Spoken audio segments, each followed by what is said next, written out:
New tonight, Prince George's County and Montgomery County are debating whether to follow D.C.'s lead, raising the tip minimum wage. Here's the question. Could Virginia be next? Tonight, Chief Investigative Reporter Eric Flack is looking into that.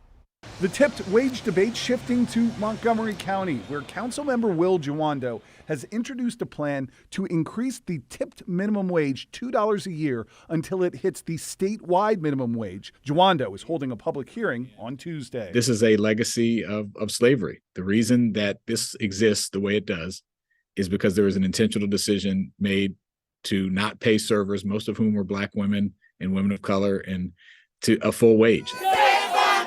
Last week, Prince George's County was the tipped wage battleground, where Councilmember Edward Burrows III introduced another plan to raise the tipped minimum wage. But Kelly O'Brien, owner of Jasper's Restaurant in Upper Marlboro, says her 180 employees worry they would lose tips as customers are forced to pay surcharges to offset the wage increases. I know in theory they're trying to help, and it sounds great. The bottom line is business can only pay what we can afford. Save on tips! After massive protests organized by the Maryland Restaurant Association and hours of testimony from servers who believe tipped minimum wage increases will cost them money in the long run, the Prince George's County Council voted to table the idea, with council members planning to work on a compromise over the next couple months. We have been fighting for 22 years. Saru Jeramon, a California college professor who co-founded a group called One Fair Wage, says tipped minimum wage increases are spreading across the country. She says D.C. joined Flagstaff, Arizona, and Chicago as the most recent cities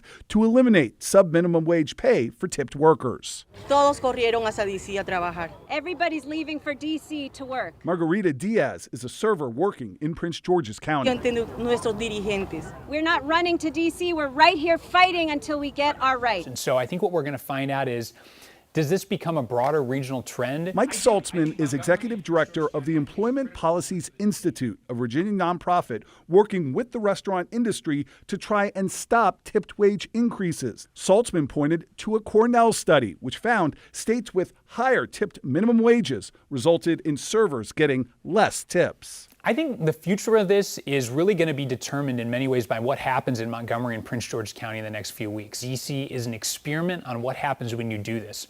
I would say it's a failed experiment. It's not working out well for the workers. Basically, fear tactics that if you do this, you won't get tipped anymore, which just is not true.